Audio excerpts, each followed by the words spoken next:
নমস্কার, আপনারা দেখছেন ট্রাইব টিভি। আপনাদের সাথে রয়েছে আমি তৃপ্তি। এই মুহূর্তে যে বড় খবরের দিকে নজর রাখবো, শিলিগুড়ি ব্যস্ততম রাস্তার পাশে ভয়াবহ অগ্নিকাণ্ড, তার জেরে আতঙ্ক ছড়িয়ে পড়ে গোটা এলাকায়। শিলিগুড়ি ব্যস্ততম রাস্তার পাশে হঠাৎই ভয়াবহ অগ্নিকাণ্ড, আতঙ্ক ছড়িয়ে পড়ে গোটা এলাকায়। জানা যায় কিছুক্ষণ আগে শিলিগুড়ি সেবক রোডের হোটেল গোল্ডেন ইনের সামনে একটি ইলেকট্রিক পোলে আগুন লাগে। শর্ট সার্কিটের জেরেই অগ্নিকাণ্ডে গোটা ঘটনায় চাঞ্চল্য ছড়িয়ে পড়ে গোটা এলাকায়। শিলিগুড়ি ব্যস্ততম রাস্তার পাশে ভয়াবহ অগ্নিকাণ্ড, আতঙ্ক ছড়িয়ে পড়ে গোটা এলাকায়। যেটা জানা যাচ্ছে শর্ট সার্কিটের জেরেই অগ্নিকাণ্ডের ঘটনা, চাঞ্চল্য ছড়িয়েছে গোটা এলাকায়। এ বিষয়ে আরো বিস্তারিত জানবো। আমাদের সাথে টেলিফোন লাইনে রয়েছে আমাদের প্রতিনিধি ঋষি চ্যাটার্জি। ঋষি, তোমার থেকে যেটা জানতে চাইবো যে ব্যস্ততম রাস্তা, সেখানে ভয়াবহ অগ্নিকাণ্ড, কি কারণে এই ঘটনা ঘটলো? প্রথমে তোমাকে জানিয়ে রাখি, শিলিগুড়ি ব্যস্ততম রাস্তা সেবক রোড, যেখানে এখন পুজোর মরশুম চলছে। বিভিন্ন জায়গা থেকে দূর দূরান্ত থেকে ক্রেতারা আসছেন এবং এলাকার বাসিন্দা আসছে বাজার করতে। সেখানে কিন্তু অগ্নিকাণ্ডের ঘটনায় কিন্তু রীতিমতো চাঞ্চল্য ছড়িয়েছে। তোমাকে জানিয়ে রাখি, সেবক রোডের যে গোল্ডেন ইন হোটেল রয়েছে তার সামনেই কিন্তু একটি ইলেকট্রিক পোলে হঠাৎই অগ্নিকাণ্ডের ঘটনায় কিন্তু চাঞ্চল্য ছড়িয়ে পড়ে। এরপরে অগ্নিকাণ্ড কিন্তু রীতিমতোই কিন্তু ইলেকট্রিক পোল থেকে বিভিন্ন জায়গায় ছড়িয়ে পড়ে। তারপরেই কিন্তু বিভিন্ন রাস্তা যে পথ চলতি যে মানুষ রয়েছে এবং যারা যারা বাজার করতে আসছেন পুজোর মরশুমে, তারা কিন্তু আতঙ্কের মধ্যে কিন্তু অনেকটাই দূরে সরে যায়। এরপরে খবর পেয়ে কিন্তু ঘটনাস্থলে ছুটে আসে ট্রাফিকের দায়িত্ব থাকা অফিসার এবং পাশাপাশি পানি ট্যাঙ্কি ফাঁড়ির পুলিশ।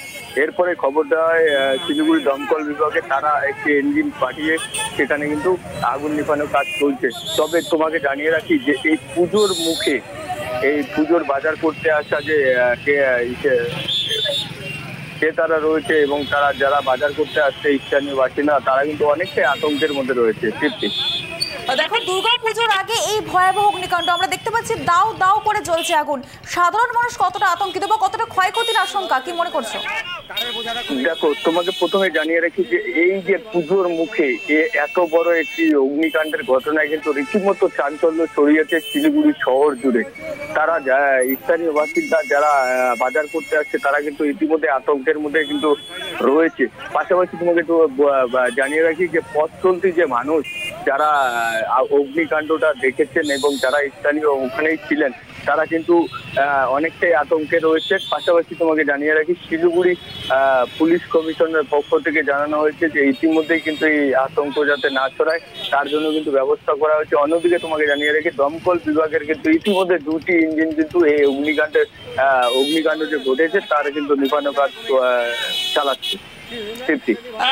ক্ষয়ক্ষতির পরিমাণ কি এখনো কিছু জানতে পারছো? এখনো কিছু জানা যায়নি। তোমাকে জানিয়ে রাখি, ইতিমধ্যেই ক্ষয়ক্ষতির এখনো পরিমাণ প্রশাসনের তরফ থেকে জানানো হয়নি। তবে তোমাকে জানিয়ে রাখি যে পুজোর মুখে এ ধরনের অগ্নিকাণ্ডের ঘটনা কিন্তু রীতিমতো একটি প্রশ্ন চিহ্ন রেখে দিচ্ছে। পাশাপাশি তোমাকে জানিয়ে রাখছি যে ইলেকট্রিকের যে পোল রয়েছে, সেই পোলগুলিতে বিভিন্ন ধরনের কিন্তু কেবলের যে লাইনগুলি রয়েছে সেগুলোর যার ফলে কিন্তু অগ্নিকাণ্ডটা ঘটেছে। অন্যদিকে তোমাকে জানিয়ে রাখি যে পাশেই কিন্তু বেশ কয়েকটি শপিং মল রয়েছে, সেখানেও কিন্তু পুজোর বাজার করতে আসছেন শিলিগুড়ি শহর থেকে গ্রামীণ এলাকার বাসিন্দারা, তারাও কিন্তু আতঙ্কে রয়েছেন। ধন্যবাদ ঋষি, এই বিষয়ে আমাদেরকে বিস্তারিত জানানোর জন্য। আবারও জানিয়ে রাখি, শিলিগুড়ি ব্যস্ততম রাস্তার পাশে হঠাৎই অগ্নিকাণ্ড, ঘটনাস্থলে পৌঁছেছে দমকলের ইঞ্জিন। কিভাবে আগুন লাগালো তা এখনো জানা হয়নি, তবে অনুমান করা হচ্ছে শর্ট সার্কিটের জেরেই আগুন লাগতে পারে। তবে ক্ষয়ক্ষতির পরিমাণ এখনো প্রশাসনিকভাবে স্পষ্টভাবে কিছু জানানো হয়নি। ঘটনায় চাঞ্চল্য ছড়িয়েছে গোটা এলাকায়।